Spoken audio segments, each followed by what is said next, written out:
Hoy es miércoles 20 de noviembre del año 2024. Vamos a dar inicio a la reunión de esta tarde.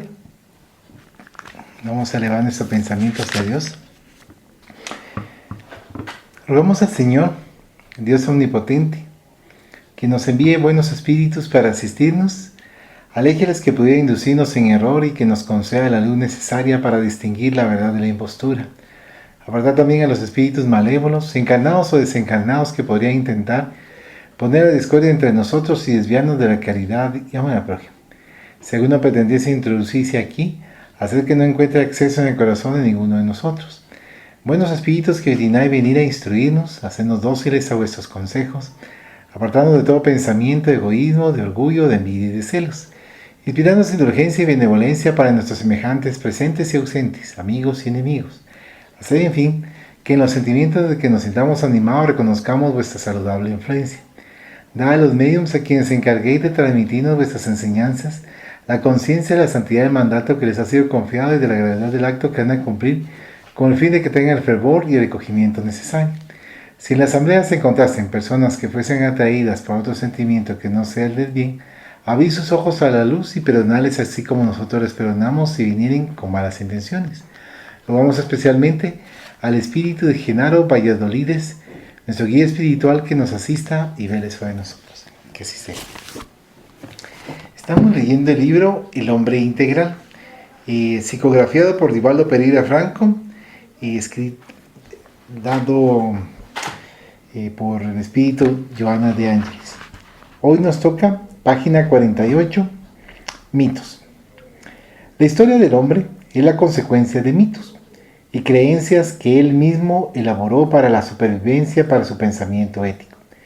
Miedos y ansiedades, aspiraciones y sufrimientos se estereotipan en las fórmulas y formas mitológicas que reflejan su fase evolutiva, en algunos de ellos perfectamente de acuerdo con sus conquistas contemporáneas. Las legendarias concepciones de la India, las tradiciones de los templos de los pueblos orientales, recuperan sus preceptos en las tragedias griegas, excelentes repositorios de los conflictos humanos que expone la mitología, ya sea en forma poética o a través de las formas grotescas de dramas crueles. La venganza de Zeus contra Prometeo, condenado al castigo eterno de estar atado a una roca en la cual un buitre devora su hígado durante el día y éste se rehace durante la noche. Para que el suplicio no cesara jamás, humaniza al Dios vengador y despechado porque el ser que él creara, al descubrir el fuego, adquirió el poder de iluminar la tierra, hecho que lo convierte casi una en divinidad. Los celos y la pasión humana cegaron al Dios que se enfureció. El Creador quería que el ser creado por él fuera siempre un inocente, un ignorante, dependiente, sin conciencia ética, sin discernimiento, con el fin de que el Todopoderoso se complaciera en él. La desobediencia ingenua y curiosa del ser creado le trajo el abyecto, inconcebible e inmerecido castigo que caracterizó la falencia de su creador.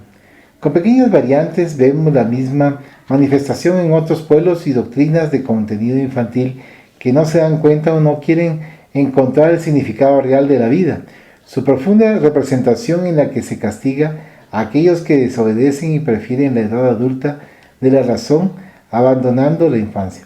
El pensamiento cartesiano, con su sentido práctico, les dio el primer golpe y lentamente decretó la muerte de los mitos y de las creencias. Si por un lado favoreció al hombre para que abandonara la tradición de los hechiceros, de las cigüeñas que traían bebés, eliminó también a las hadas madrinas, a los genios buenos, a los ángeles de la guarda, y cuando ya se creía en la muerte de los mitos, teniendo en cuenta la adultez de las mentes liberadas de ellos, he ahí que la tecnología y los medios masivos de información crearon otros odiernos, los superhombres, los He-Man, los invasores marcianos, los hombres invisibles, generando personajes considerados extraordinarios para el combate sin tregua contra el mal en nombre del bien incesante. Concomitantemente, la robótica abrió espacios para que la imaginación ampliara el campo mitológico y las máquinas electrónicas en su condición de simuladores, produjeran nuevos héroes y haces vencedores en el continuo campeonato de las competencias humanas.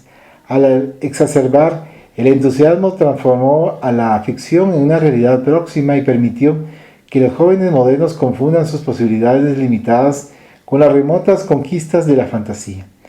Imitan a los héroes de las historietas dibujadas, toman posturas semejantes a las de los líderes de taquilla en el teatro, en la radio, en el cine, en la televisión y llegan a creerse físicamente inmortales, con cuerpos indestructibles que pueden ser recuperados a través de los ingenios de la biónica que también fabrican seres invencibles. En cierto modo se retorna al periodo en que los dioses, humanizándose, descendían a la tierra y que los magos, a través de las habilidades místicas, resolvían todas las dificultades, dando margen a una cultura superficial y vandálica de funestos resultados éticos. La violencia que irrumpe, calamitosa, arma a los nuevos Rambos con equipamientos de venganza en nombre de la justicia y enfrentan a las fuerzas del mal que se presentan en una sociedad injusta, promoviendo luchas lamentables sin control. Las experiencias personales resultado de las conquistas éticas dan lugar a los modelos fabricados por una imaginación fértil que desciende a lo grotesco, fomenta el pavor, ironiza los valores dignos y desprecia a las instituciones. La falencia del individualismo industrial, la decadencia del colectivismo socialista dieron lugar a nuevas formas de afirmación en las cuales el inconsciente proyecta sus mitos y se adueña de la realidad, confundiéndola con la ilusión. Las virtudes se presentan fuera de moda y la felicidad surge como desprecio por lo aceptado y considerado, instituyendo la extravagancia. Nuevo mito, como modelo de autorrealización siempre que choque y ataque la convivencia social. El perdido jardín del Edén de la mitología bíblica reaparece en la gran satisfacción del fruto del pecado, transforma la punición en placer y desafía a través de una continua desobediencia al implacable que castigó el despertar de su conciencia. En la sucesión de los desmanes propiciados por los mitos contemporáneos toman cuerpo la nostalgia de la paz, inocencia representativa del bien y la experiencia al demostrar lo inevitable de los fenómenos biológicos del desgaste, del cansancio, del envejecimiento y de la muerte. Impulsa una revisión cultural con madurez de las vivencias e induce al ser a una nueva búsqueda de la escala de valores que sean realmente representativos de las aspiraciones nobles de la vida. La soledad y la ansiedad que los mitos enmascaran, pero que no solucionan, rompen la coraza de indiferencia del hombre por su profunda identidad y lo conducen a una madurez de la cual su grupo social necesita para sobrevivir en la medida en que le resulte importante y lo favorezca con un intercambio de emociones y acciones que le permitan lograr la plenitud. Después, los mitos cederán lugar a las realidades que ya se presentan en el inicio como símbolos de una nueva conquista desafiante y que se incorporarán poco a poco a lo cotidiano para enseñar disciplina, control, respeto por sí mismo, por los otros y las autoridades que en el hombre son indispensables para una feliz coexistencia pacífica. ¿Un comentario, Pedro? Al principio se mencionaba que ahí estaba el caso de uno al que no me acuerdo si era por Mateo, que lo torturaban. Sí. Y todos los días un ave se comía su hígado en el día y en la noche otra vez se formaba ese hígado con la idea de que tuviera un sufrimiento interminable. Entonces eso me hace recordar lo que muchas veces ha pasado en este plano físico, donde a veces hay algún criminal que es condenado a muerte. Uh-huh. Y la gente dice, no, es que si lo matan no va a sufrir. Uh-huh. Sino que la gente dice, no, es que sufra. Uh-huh. No lo maten, sino que hagan lo que sufran. Uh-huh. Pero ellos están viendo la situación desde el punto de vista de una sola vida, uh-huh. desde el punto de vista físico, y también creyendo que esta es la única existencia y de ahí cuando se muere ya terminó todo. Cuando nosotros sabemos que la situación no es así, que son múltiples existencias. Entonces, esa mentalidad de no hay que, donde la gente dice, no es que no hay que matarlo, no hay que condenarlo a muerte, sino que hay que hacer lo que sufra. Además nos está mostrando que quien tiene ese pensamiento es alguien que tiene venganza, que va a ser muy difícil que lo admita, porque de hecho tal vez incluso en diferentes religiones o en diferentes corrientes espiritualistas puede haber ese pensamiento equivocado.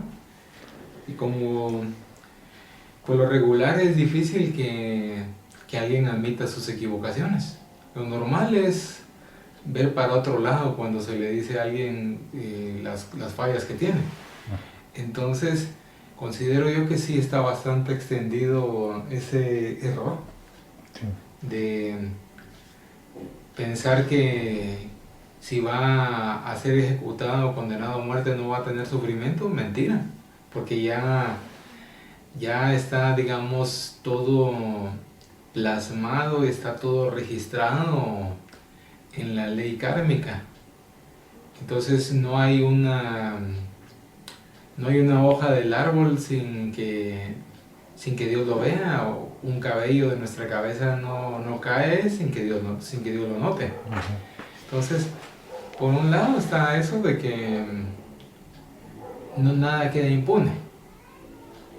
Y por otro lado también tomar en cuenta que esa gente buena, entre comillas, o que es gente familiar de la víctima, o de las víctimas que han sufrido supuestamente a manos de estos condenados, y no necesariamente son víctimas, también puede influir el karma, que por alguna razón tenían una deuda kármica y vinieron a tener cierto sufrimiento. Y que estos familiares no son tan buenos como ellos mismos pueden creer. Porque desde el momento en que, no, es que quiero que sufra, venganza, deseo de venganza. Y entonces es digamos que esta parte que se mencionaba de Prometeo, bien se basó el escritor en ese defecto que tenemos los humanos, bueno, de los muchos defectos que tenemos. Y también hablaba de la cigüeña. Son los diferentes mitos que se han dado a lo largo de la historia. Algunos mitos tuvieron alguna razón a quien se le ocurrió estar diseminando algunos mitos. No podemos estar seguros de cuál pudo haber sido la causa o el objetivo. También esto de los He-Man, o sea, los superhombres. Si ahí mirábamos, por ejemplo, que se mencionaba que el objetivo es ver que el bien siempre va a ganar. No necesariamente va a ser un resultado instantáneo. Puede ser que tarde decenas de años o siglos, pero al final el bien es el que va a triunfar. Porque podemos ver, por ejemplo, que a veces el mal aparentemente está impune, está, digamos, exitoso, entre comillas, en el sentido de que quien perjudica y hace daño no tiene mayor inconveniente en esta encarnación, en este presente, donde todavía no ha empezado a recibir las consecuencias de lo que ha sembrado. Porque al final el resultado se va a ver, todos vamos a tener que pagar lo que hemos hecho. Y la imagen esta del He-Man es como un incentivo de siempre estar con los principios del bien y pensando que siempre se va a triunfar en el bien, y también porque tiene que ser importante la perseverancia. Eso sería lo que podría comentar. Gracias, Rafael. Vamos a continuar con la lectura en donde nos indica el numeral 3, la búsqueda de la realidad, página 53. Autodescubrimiento, conciencia ética, religión y religiosidad. Subtítulo: Autodescubrimiento.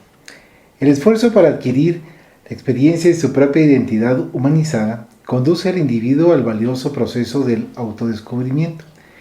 Mientras emprende la tarea de trabajar para adquirir los valores de consumo, se aísla sin contribuir eficazmente al bienestar del grupo social en el cual actúa. Sus emprendimientos lo llevan a negar la comunidad en beneficio de lo personal y espera recuperar esta deuda cuando los favores de la fortuna y de la proyección social le permitan disfrutar del placer, de la jubilación feliz. Sus preocupaciones giran en torno de lo inmediato, de la ambición del triunfo sin la respuesta de la paz interior. La sociedad, a su vez, lo ignora porque presiente en él un usurpador. De alguna forma es conducido a la competitividad individualista y a crear un clima desagradable. Su ascensión se producirá a través de la caída de otro.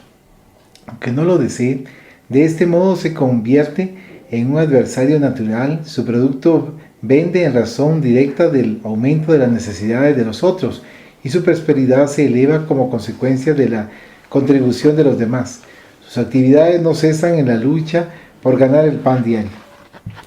Naturalmente, después de un tiempo, ese comportamiento comienza a exigir que el individuo se asocie con otro y forme una empresa mayor o un club de recreo, ignorándose interiormente y buscando sin cesar las adquisiciones externas.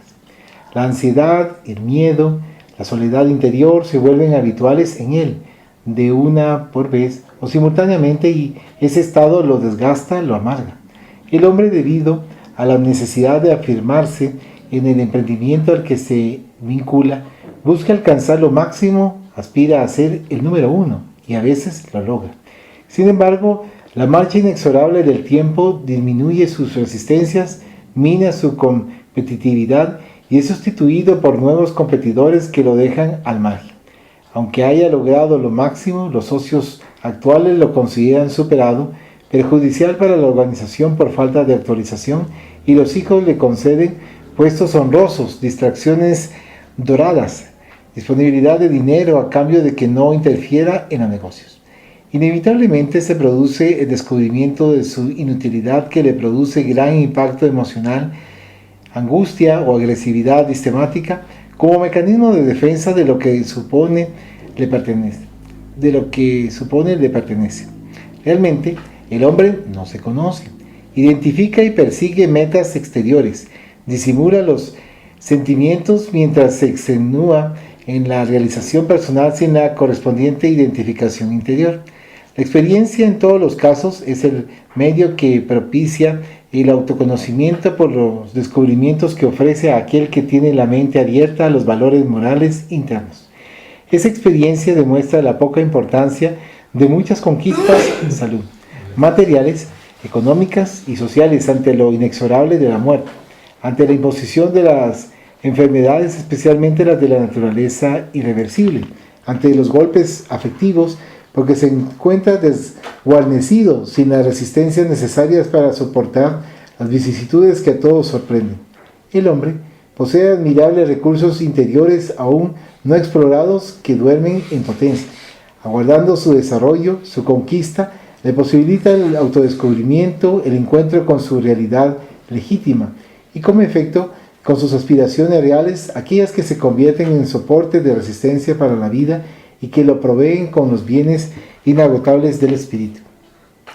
Para descifrarse, es necesario recurrir a algunos valores ético-morales, al coraje, a la confianza en el éxito, al amor como manifestación elevada, a la verdad que está por encima de los caprichos sectarios y grupales que lo puedan calmar sin ubicarlo, tranquilizarlo, sin quitarle el interés por continuar con las búsquedas.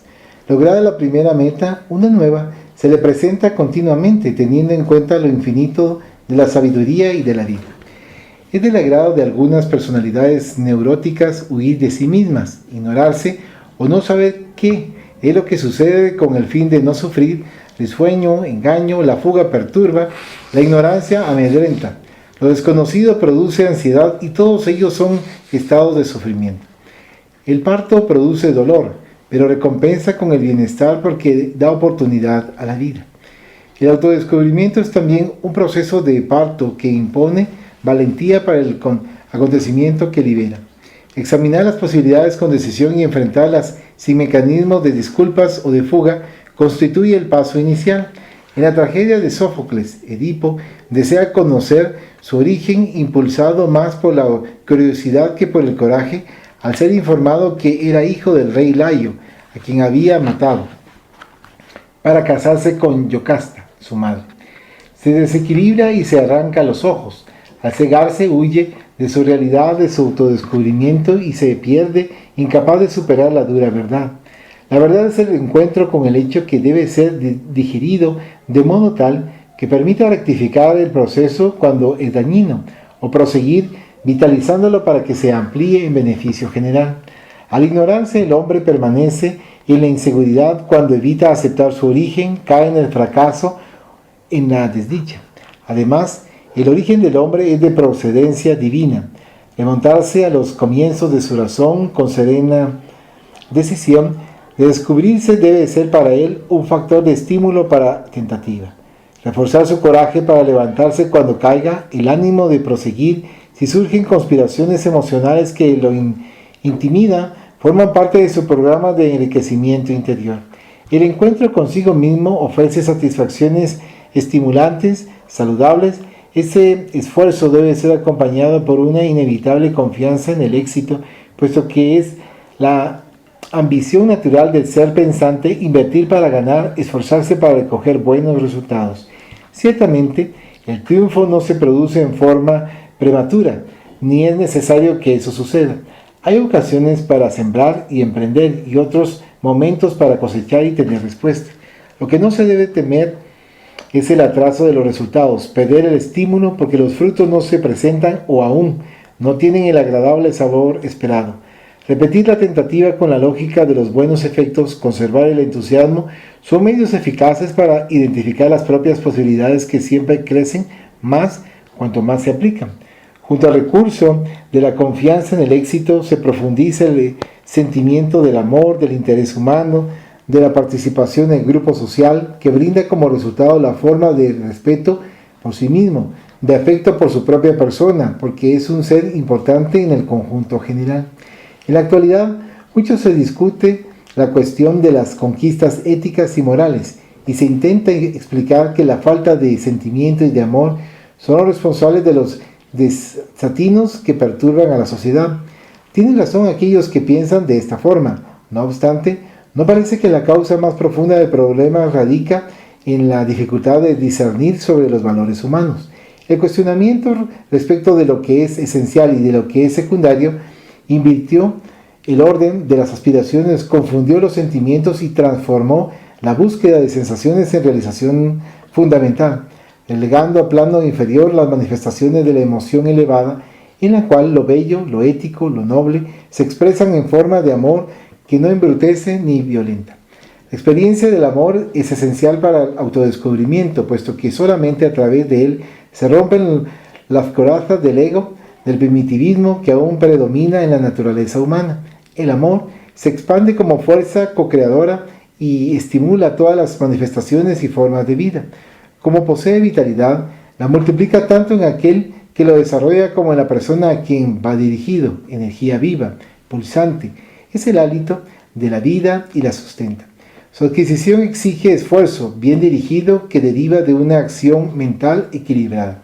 En la incesante búsqueda de la unidad, ya sea por la ciencia que intenta llegar a la causalidad universal a través de la inmensión insondable del ser, podemos afirmar que los equipamientos que proporcionaron la desintegración del átomo, complejos y sofisticados, se consiguieron, desde nuestro punto de vista, con menos esfuerzo que el que se utiliza para lograr la fuerza interior necesaria para la implosión del ego en lo que se busque la plenitud.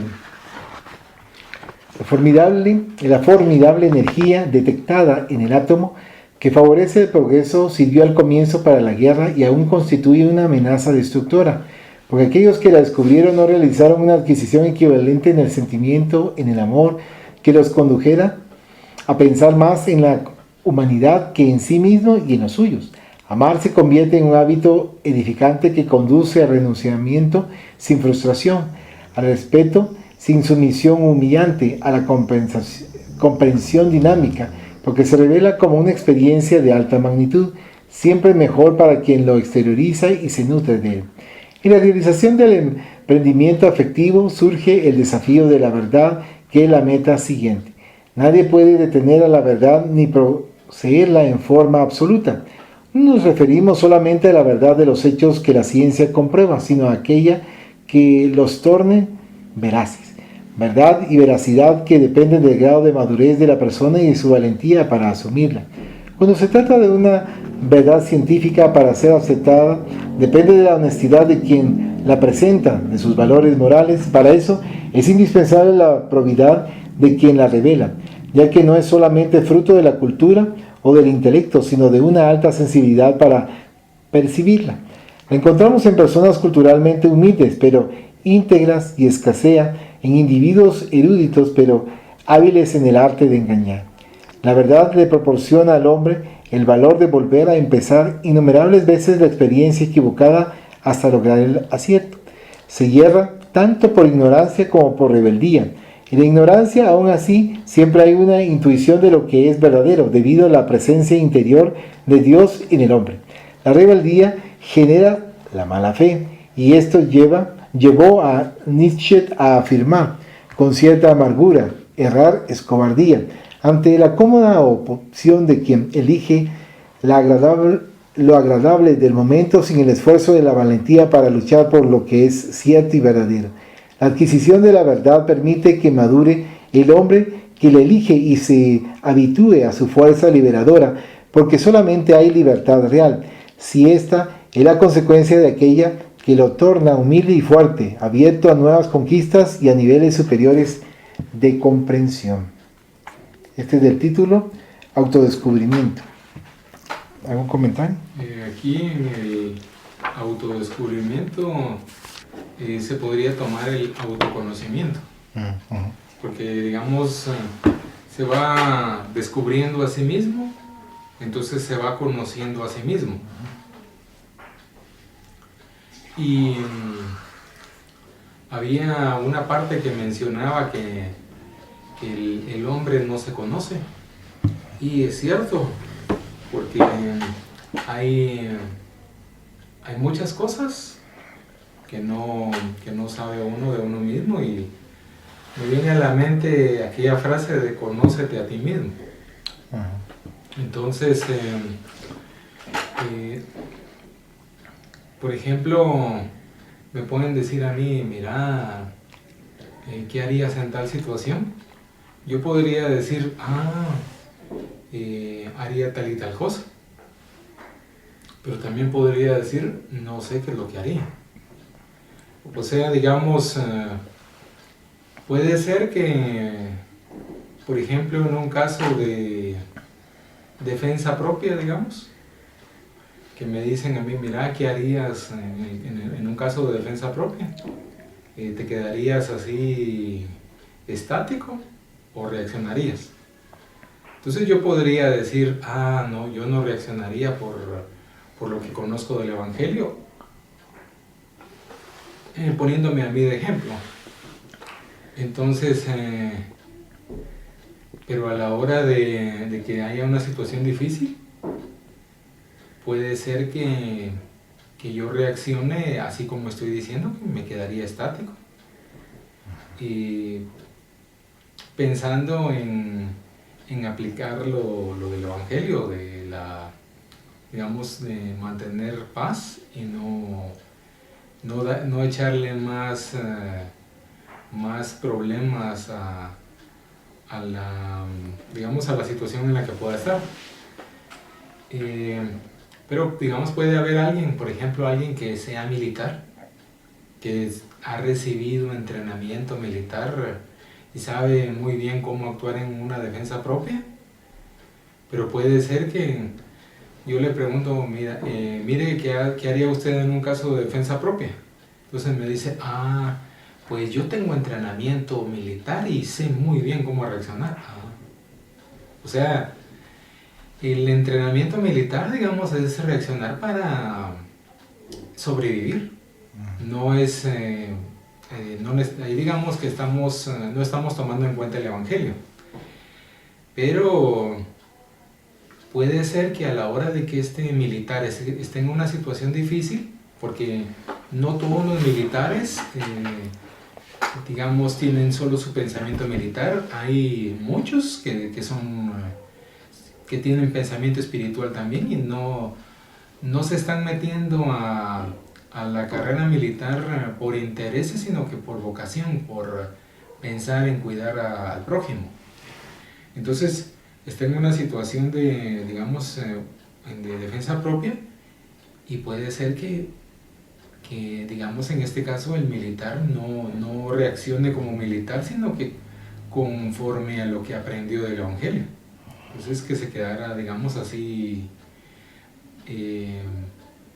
no, la palabra no es estático, sino que así tratando de mantener la paz y evitar la violencia.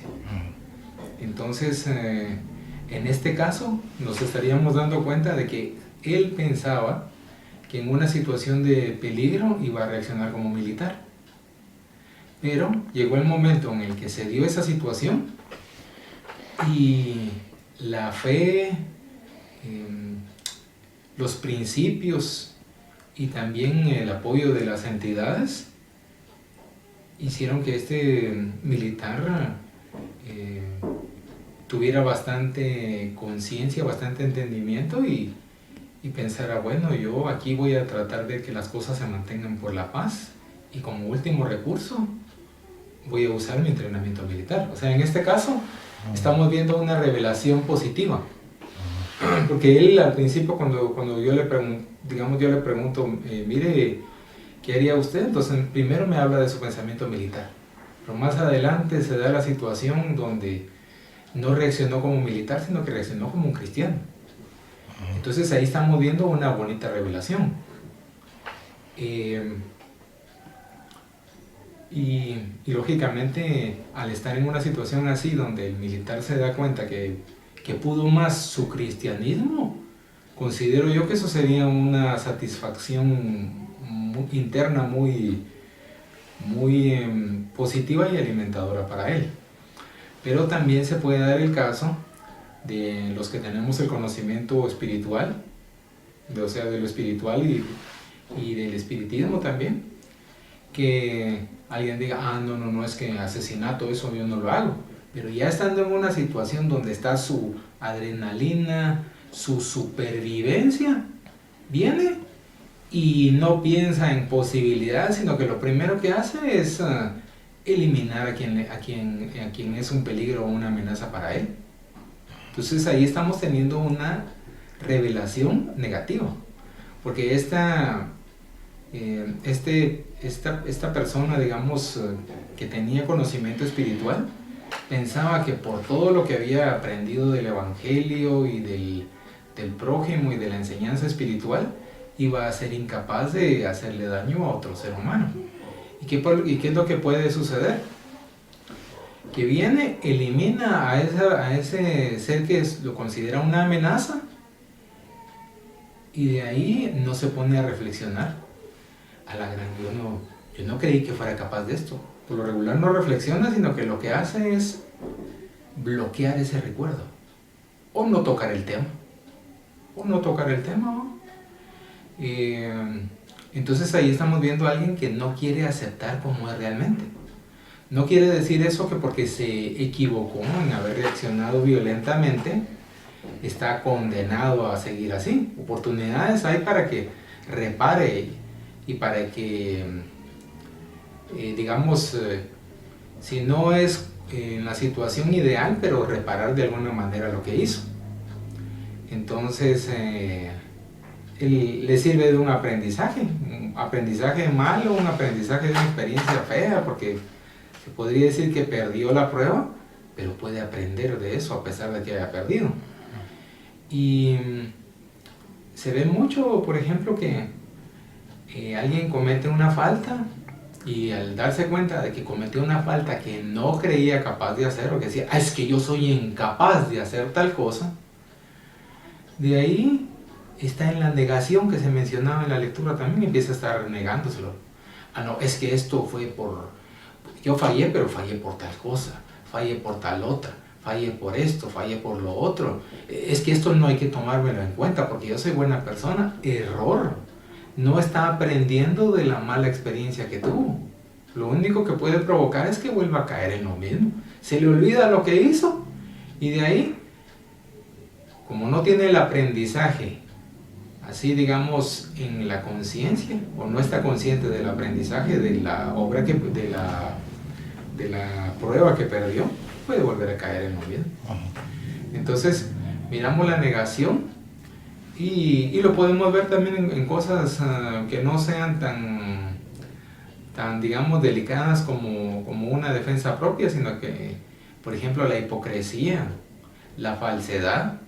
No, es que yo soy muy sincero, yo no soy falso, no soy hipócrita, y anda, digamos, como se dice, poniendo el puñal por la espalda. Pero es que a mí no se me toma en cuenta porque yo soy buena persona. En cambio, Pepe, no, si Pepe es una joyita, con Pepe hay que tener cuidado. Gracias a Dios no somos como Pepe. Error. ¿Por qué? Porque todos tenemos una situación que tenemos que tener tenemos que estar pendientes de, que tenemos que arreglar. Pero si nos concentramos solo en Pepe,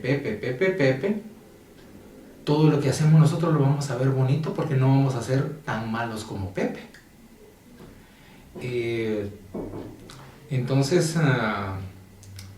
aquí nos mencionaba también que conforme vayamos teniendo el autodescubrimiento, que también es un autoconocimiento, nos vamos a ir dando cuenta de en lo que estamos mal, las fuerzas que tenemos, lo que tenemos que seguir, digamos, reforzando, porque es en lo que estamos bien, y lo que también tenemos que ir arreglando, que es en lo que estamos mal. Solamente. Muchas gracias, Pepe. Vamos a continuar con la lectura. Y aquí tenemos el subtítulo Conciencia ética. El hombre es el único animal ético que existe. No obstante, un examen de la sociedad en sus variadas épocas ante la agresividad bélica, la indiferencia por la vida, la barbarie de que da muestras en innumerables ocasiones, no demuestra lo contrario. Solo él puede presentar una conciencia creativa, pensar en términos de abstracción como la belleza, la bondad, la esperanza y cultivar ideas de ennoblecimiento. Esa conciencia ética existe en él en forma potencial, aguardando ser desarrollada a través y después del autodescubrimiento mediante la adquisición de valores que le proporcionen el sentido de libertad para elegir las experiencias que le cabe vivenciar. Atávicamente receloso, sufre conflictos que lo atormentan y que dificultan su discernimiento para distinguir entre lo acertado y lo equivocado, el bien y el mal, lo bueno y lo pernicioso. Dominado aún por el egocentrismo de la infancia, del cual no se liberó, piensa que el mundo existe para que él lo disfrute y que las personas están para servirlo.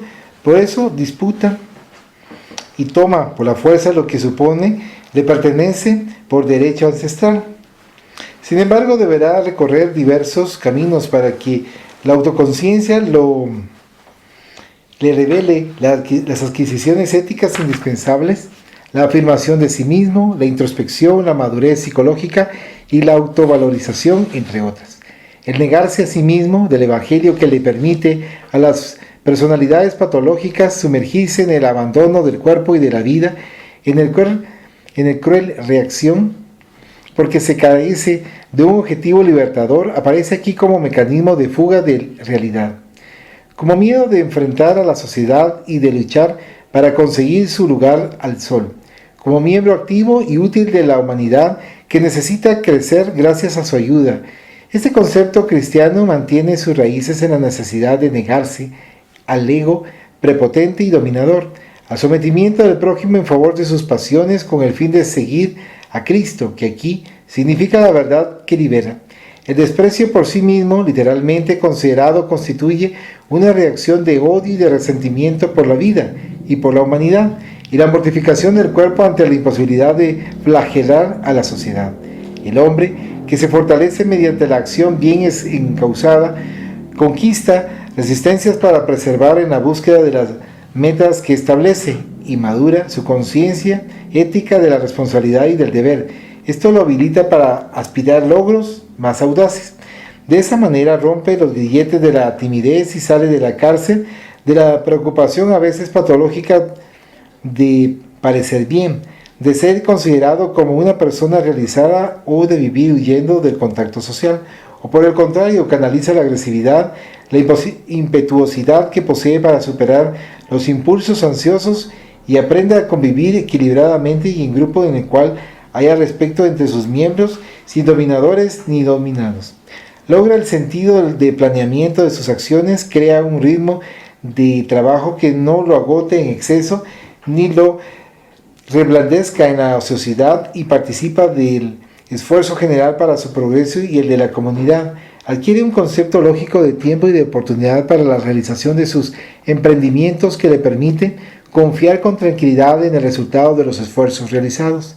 A través de la autoconciencia aplica de manera saludable las experiencias pasadas sin nostalgias, sin resentimientos y planea las nuevas con un programa bien delineado, consecuencia del procesamiento de los datos ya vividos y agregados a las expectativas que están en pauta para ser vividas. A su vez, el fenómeno de la autoconciencia consiste en el conocimiento lógico de qué hacer y cómo ejecutarlo sin concederle excesiva importancia, a fin de que no se transforme en una obsesión por la minuciosidad de los detalles y por el exceso de cuidados y se corra el riesgo de caer en un perfeccionismo lamentable. Ese fenómeno es la consecuencia de una forma de ampliación de lo que se sabe, de una conciencia precavida y lúcida, de lo que se realiza para expandir la vida y de obtener como efecto, gracias al dinamismo adquirido, el sentirse liberado de tensiones sin conflictos. Esta conquista de sí mismo ofrece una mayor suma de realizaciones y además un amplio ámbito de creatividad y espontaneidad. La introspección lo ayuda porque es un proceso que conduce la atención hacia adentro para efectuar el análisis de las posibilidades íntimas, para la reflexión del contenido emocional y la meditación que desarrolle sus fuerzas latentes. De ese modo el hombre no puede apartarse a lugares especiales o permitirse comportamientos exóticos, desligándose del mundo objetivo y cayendo en la alienación. Cuando se vive en el mundo es inevitable vencer las coacciones negativas, tempestuosas, de las presiones opresoras. Ante sus desafíos, deben enfrentarlos con natural disposición de lucha, sin alterar el comportamiento ni dejarse desalentar. Es muy común la actitud apresurada de vivir emocionalmente acontecimientos futuros que seguramente no se producirán o que ocurrirán en forma diversa de la que la ansiedad establece. Como consecuencia de esa conducta, las impresiones del futuro se anticipan y afligen e impiden que el individuo viva las reconfortantes realidades del presente. Para esta conducta ansiosa, Jesús recomendaba a cada día baste su aflicción y favorecía así al ser para que se mantuviera en equilibrio ante cada hora y la disfrutara conforme se presente. La introspección crea un clima de seguridad emocional para realizar cada acción de una por vez y la vivencia de cada minuto en su propio tiempo. Ayuda a mantener la calma y la valorización, la sucesión de las horas. No obstante, el hombre introspectivo no se identifica por el mal humor, por la severidad de la mirada, por estar distanciado de la realidad, tampoco por una falsa superioridad con relación a las otras personas. Esas posturas son solo formales, denuncian preocupación por lo exterior sin una contribución íntimo transformadora.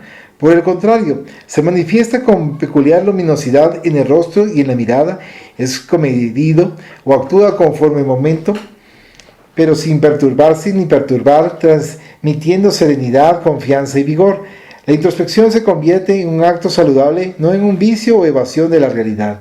A medida que el hombre se introduce en su interior, madura psicológicamente cada vez más, sale de la protección ficticia tras la cual se esconde, dependencia de la madre, de la infancia, del miedo, de la ansiedad, del odio y del resentimiento, de la soledad, y asume su identidad, su humanidad.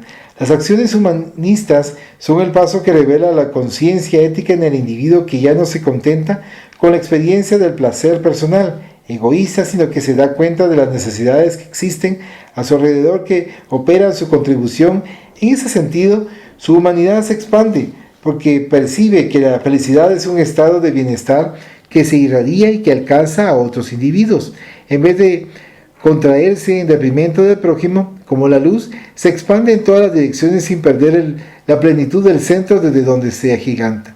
De esta forma, se amplía su sentido de responsabilidad ante la vida en todas sus expresiones y se torna un ser humano ético, agente del progreso y de las realizaciones beneméritas y culturales. La persecución de la envidia no lo perturba, tampoco la adulación servil de la indignidad lo sensibiliza. Lo envuelve una comprensión de los valores reales que lo impulsa a avanzar sin timidez, sin prisa, sin temor. La suya se transforma en una existencia útil para el medio social porque se convierte en parte activa de la comunidad a la que pasa a servir sin autoritarismo ni perjuicio emocional para sí mismo ni para el grupo. La conciencia ética es la conquista de la iluminación de la lucidez intelecto-moral, del deber solidario y humano. Proporciona una creatividad constructiva ilimitada que conduce a la santificación en la fe y en la religión, el heroísmo, en la lucha cotidiana y en las batallas profesionales, el apego en el arte, en la ciencia, en la filosofía, por el empeño que pone en el intento de favorecer una plena identificación con el ideal abrazado.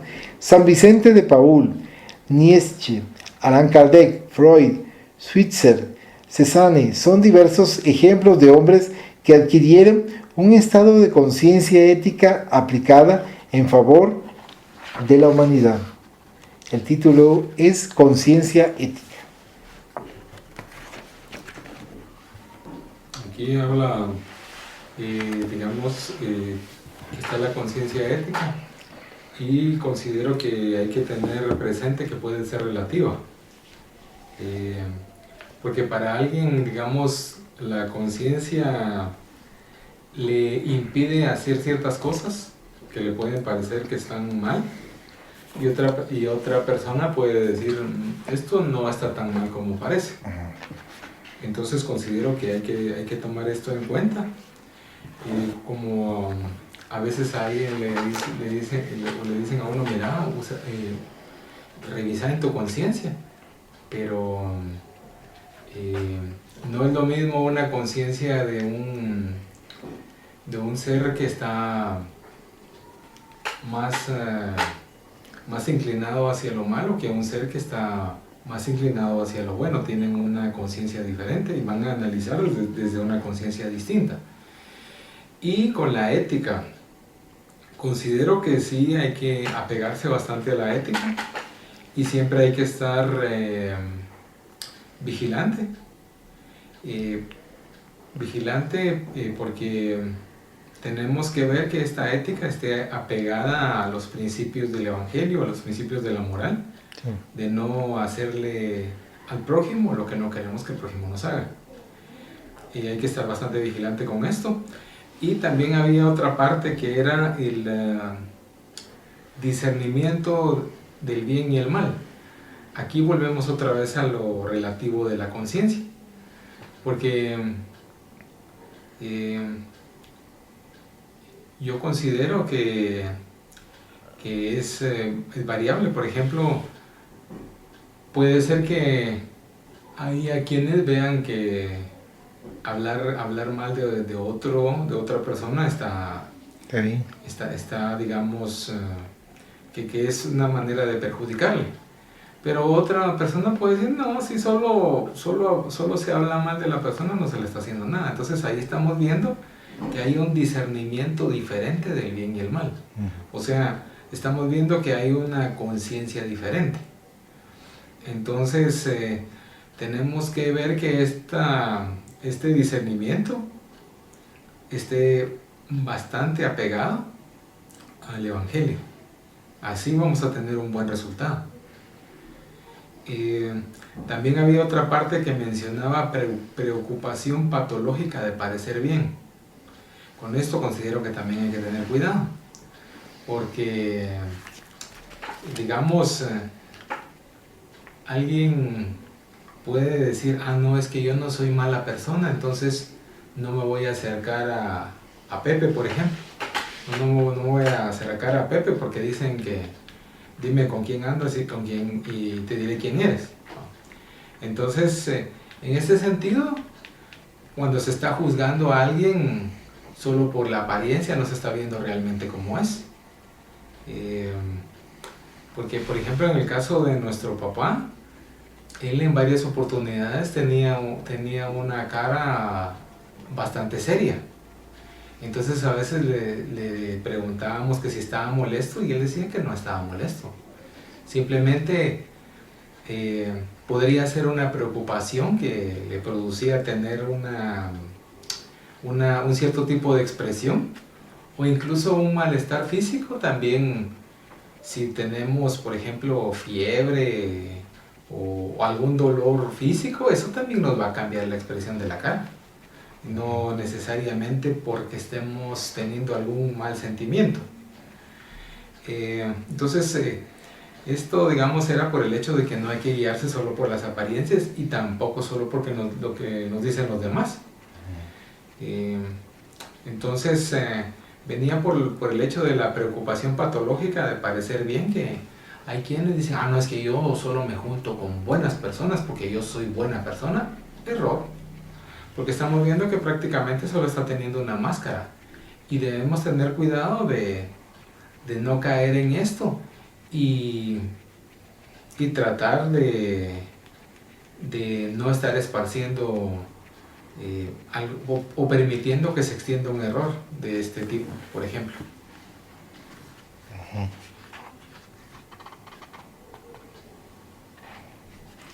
No me acuerdo en qué parte, si fue al principio o a la mitad de la lectura, que había visto lo de la preocupación patológica.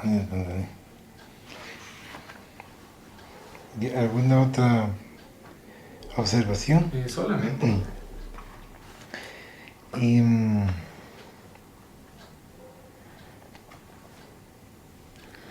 Nos indican que es importante el equilibrio. Para esta conducta ansiosa, Jesús recomendaba cada día: baste su aflicción y favorecería así al ser, para que se mantuviera en equilibrio en cada hora y la disfrutara conforme se presente. Y menciona también, por el contrario, se manifiesta con peculiar luminosidad en el rostro y en la mirada, es comedido o actúa conforme el momento, pero sin perturbarse ni perturbar, transmitiendo serenidad, confianza y vigor. La introspección se convierte en un acto saludable, no en un vicio o evasión de la realidad. Dice, no obstante, el hombre introspectivo no se identifica por el mal humor, por la severidad de la mirada, por estar distanciado de la realidad, tampoco por una falsa superioridad con relación a las otras personas. Esas posturas son solo formales, denuncian preocupación por lo exterior sin una contribución íntimo transformadora.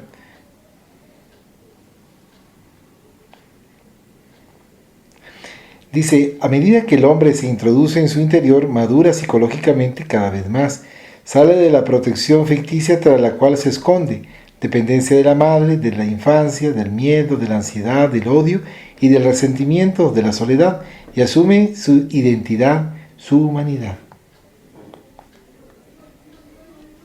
Las acciones humanistas son el paso que revela la conciencia ética en el individuo, ya que no se contenta con la experiencia del placer personal, egoísta, sino que se da cuenta de las necesidades que existen a su alrededor, que esperan su contribución, o sea, ser parte de para poder apoyar, ¿verdad? Sí. contribuir. ¿Algún otro comentario? No, está bien así. Bueno, entonces vamos a finalizar la reunión con la oración. Agradecemos a los buenos espíritus que han querido venir a comunicarse con nosotros y le rogamos que nos ayuden en poner en práctica las instrucciones que nos han dado y que hagan que al salir de aquí cada uno de nosotros se sienta fortificado en la práctica del bien y del amor al prójimo. Deseamos igualmente que esas instrucciones sean provechosas a los espíritus que sufren, ignorantes o viciosos que hayan asistido a esta reunión y sobre los cuales imploramos la misericordia